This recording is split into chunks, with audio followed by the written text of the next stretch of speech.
When my son-in-law's name showed up on my bank statement for the third time in a row, I almost dismissed it. Almost. I'm 63 years old. I've been retired for 2 years now after 31 years running a mid-size electrical contracting company in Columbus, Ohio. I built that business from a pickup truck and a toolbox. I know what money feels like when it leaves your hands, the weight of it, the work behind it. So when something doesn't add up on a statement, my gut knows before my brain does. But I'm getting ahead of myself. Let me back up to where this really started. Because the ending only makes sense if you understand how long I let things slide. My daughter. I'll call her my daughter throughout this, because that's who she is to me, even now. Married her husband 6 years ago in a ceremony that cost me $42,000.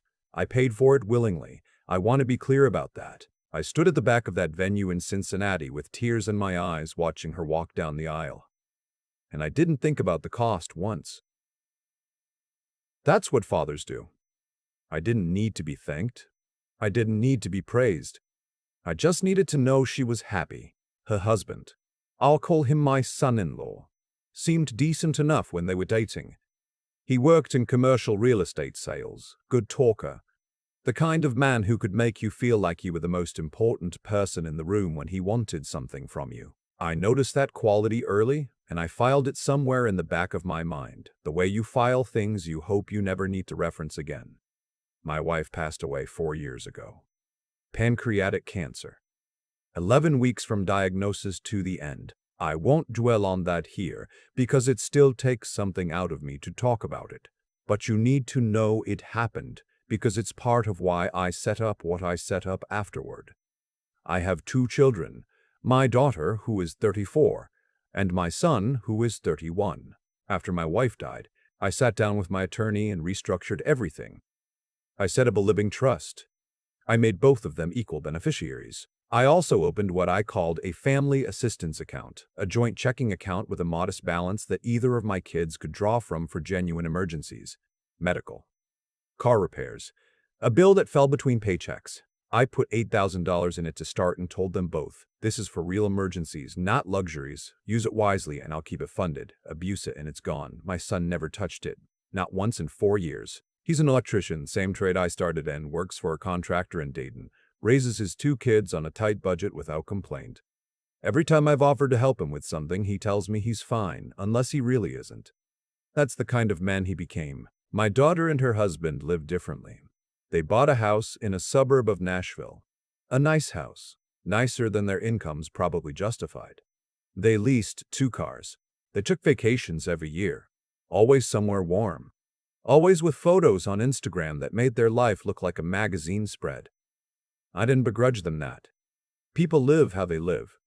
As long as they weren't calling me for money, I didn't ask questions, except they were calling me for money. Not directly at first, small things. My daughter mentioned the furnace needed replacing. Could I help? I sent $3,000. Her husband's car needed a repair that insurance wouldn't fully cover. Another $1,200. There was a period where she said they were between paychecks and a bill was due. $500 here, $500 there. I kept track loosely but not carefully, which was my mistake. When you love someone, you don't want to feel like a banker with them. You want to feel like a father. The joint account was supposed to be the limit of my exposure. I told them both that clearly. What I did not do, and this is the thing I have had to sit with, was check that account as often as I should have. I set up automatic notifications for transactions over $500, thinking that would catch anything significant. What I didn't anticipate was that my son-in-law had apparently studied that threshold carefully.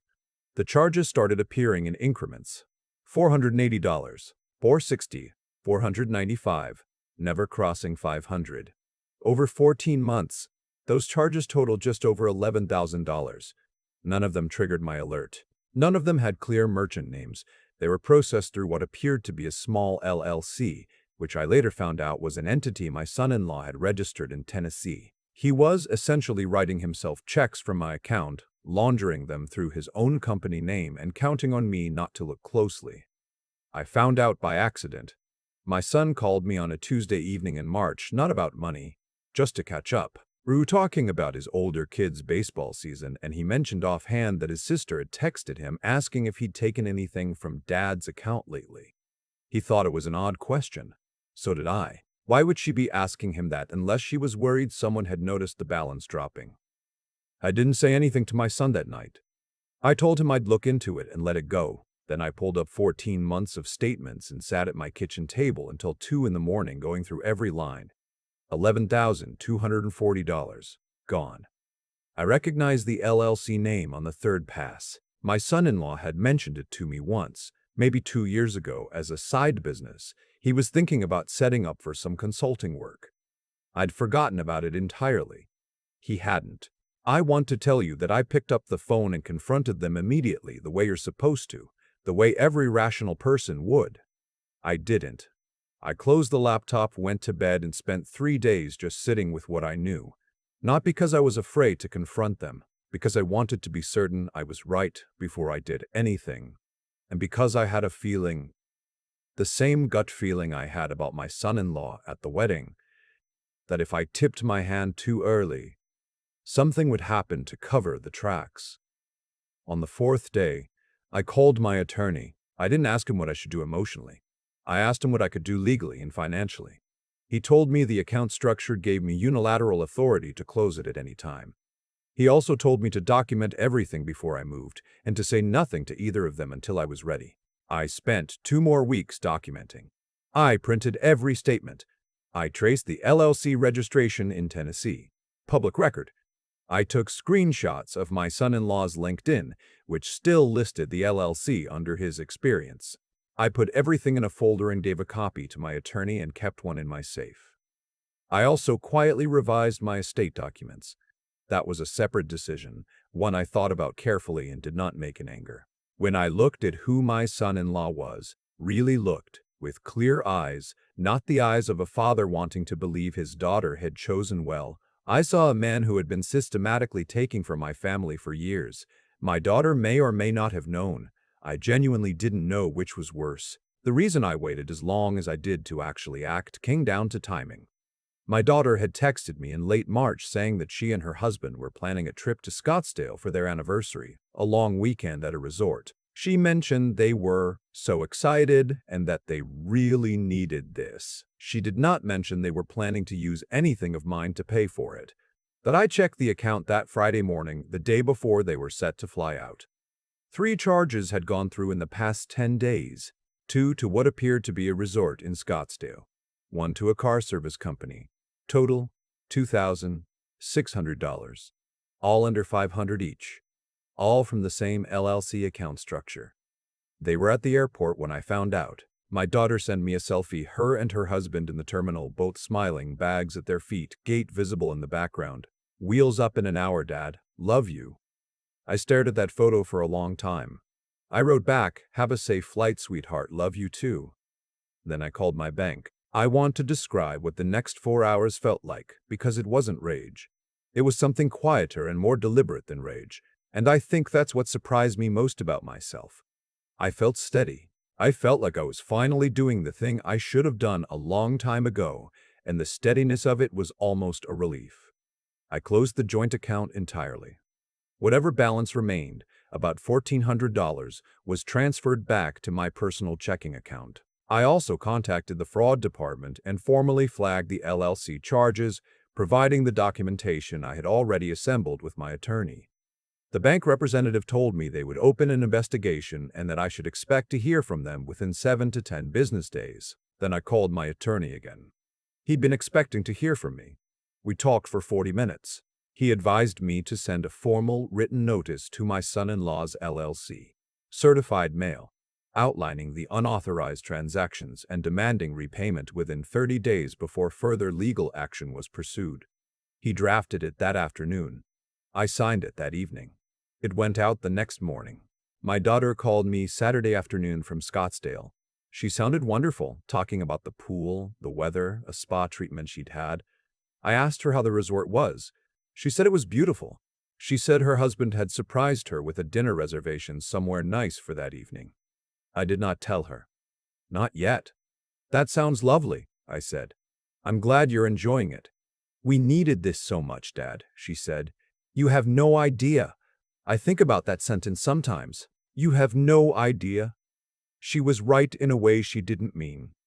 The call I've been preparing for came Sunday night when they were back in Nashville. My son-in-law's number showed up on my screen at 8:47 p.m. I let it ring through to voicemail. Then I listened. His voice was controlled, but only barely. He said there seemed to be some kind of banking issue, and that the joint account appeared to be closed, and that he'd tried to make a purchase, and the card had been declined. He said he was sure it was probably just a bank error, and asked me to call him back when I had a chance. I did not call him back. My daughter called 20 minutes later. Same story, softer delivery. She said her husband had mentioned the account seemed inaccessible and asked if everything was okay. She said she was worried about me. I sat with the phone in my hand and thought about what kind of worry she meant. I texted her the next morning. Not a phone call. I wanted a record. I wrote, "The account has been closed. There's no bank error. I've been in contact with my attorney. You will be receiving a formal letter at your address this week. I love you, but we need to let the process play out before we talk. Please don't call me until you've read the letter." She called me 6 times that day. I didn't answer.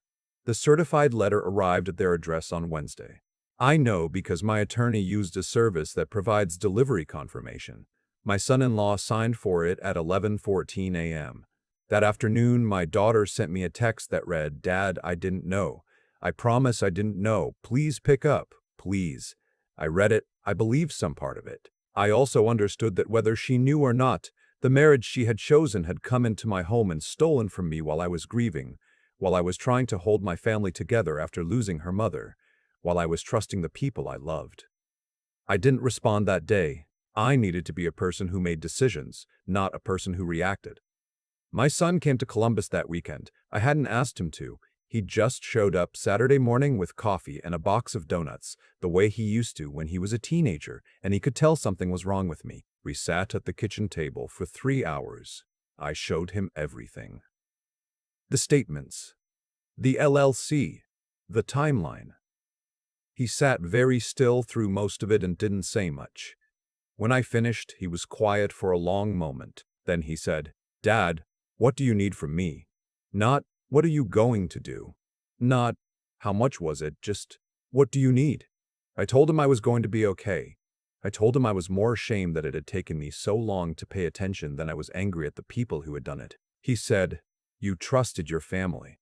That's not something to be ashamed of." I've thought about that sentence almost every day since. My attorney sent a follow-up letter when the 30-day repayment window passed without response. That letter notified my son-in-law that we would be pursuing civil recovery through the courts, and it also referred the matter to the Columbus branch of the FBI's Financial Crimes Unit.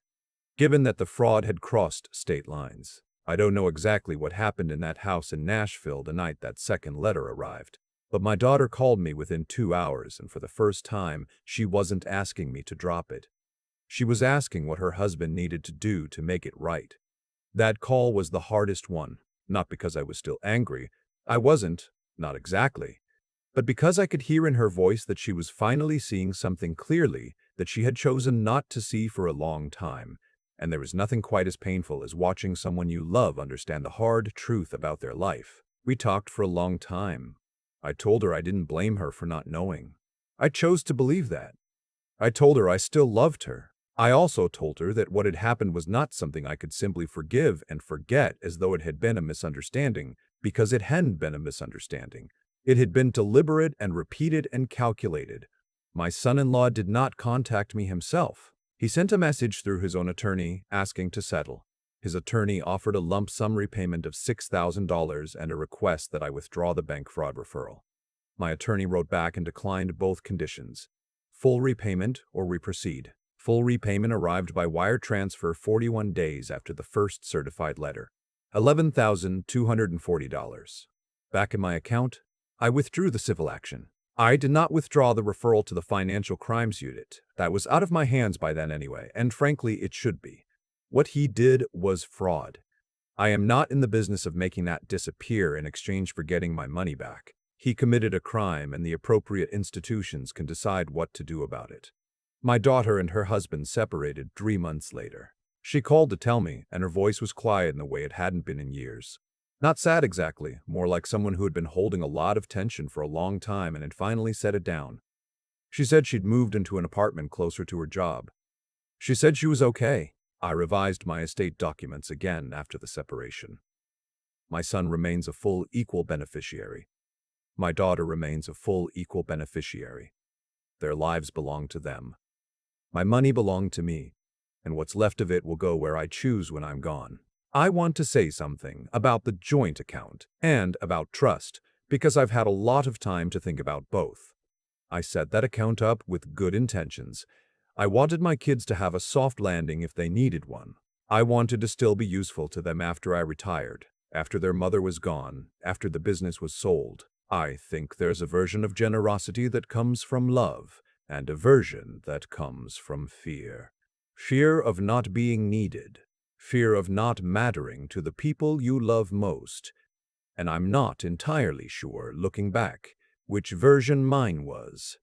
Maybe both. What I know is that my son never took a dollar he didn't genuinely need, and when he did, he called and asked first. And my son-in-law never asked for anything at all. He just took it, quietly, in increments small enough that he thought no one would notice. People show you who they are in the small things, the increments. I learned that lesson later than I should have. The account is closed now. It will stay closed. My kids are both in their 30s. They're adults. They don't need a safety net funded by their father. They need to build their own. That's something I understand now that I wish I'd understood clearly when they were young enough that it would have mattered more. I'm still in Columbus.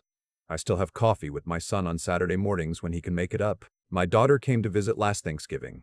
Just her, no husband, and we sat at the same table where her mother and I had hosted 30 years of holidays, and we talked for 5 hours straight.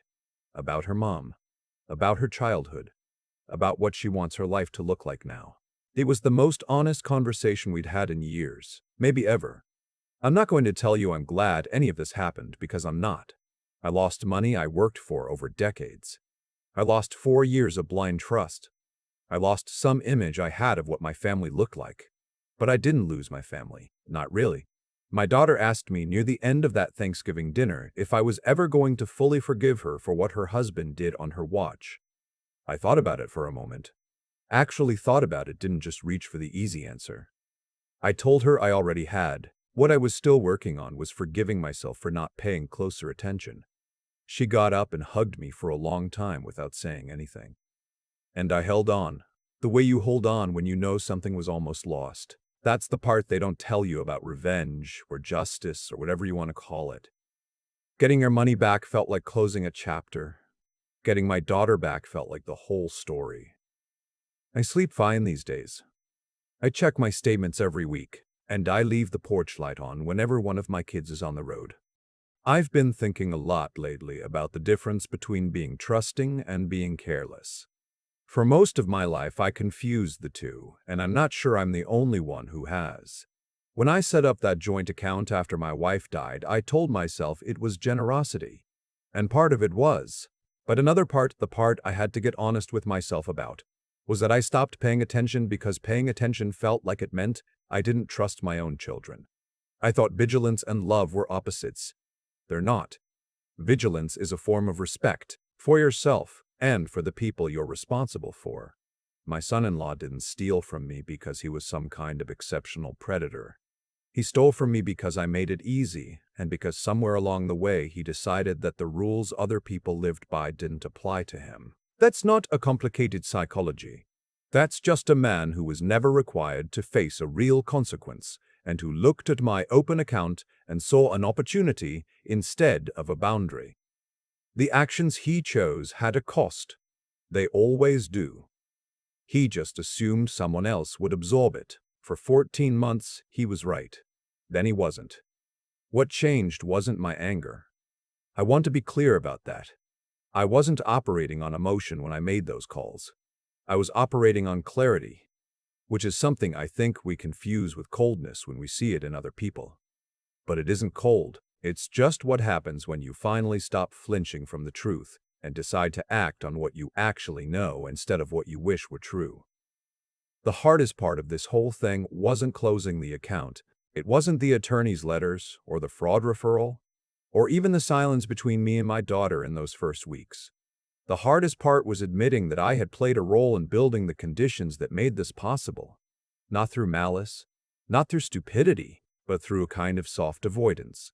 The decision made quietly and repeatedly over years to not look too closely at things that made me uncomfortable. My son never needed me to look away. He built a life with his own hands and asked for almost nothing. That contrast taught me more about character than anything else in this story. Character isn't what you do when someone is watching. It's what you do with the resources and access you're given when nobody is. I'm not a philosopher. I'm a retired electrician from Ohio who spent 31 years making sure things were wired correctly so they wouldn't burn down. Maybe that's the best metaphor I have for all of this. You can have the most generous, well-intentioned system in the world, but if you never inspect it, if you assume it's running fine just because nothing has caught fire yet, you're not being trusting. You're being negligent. I got my money back. I kept my daughter. I kept my integrity. And I learned, at 63 years old, that paying attention is not a betrayal of love. It is love. The kind that respects itself enough to stay honest. That's the thing I'd want anyone to take from this. Not the revenge, not the drama of a declined card in Scottsdale, just the simple, unglamorous truth that the people who love you well will never ask you to stop paying attention, and the ones who need you not to notice, you already know who they are. You just have to be willing to look.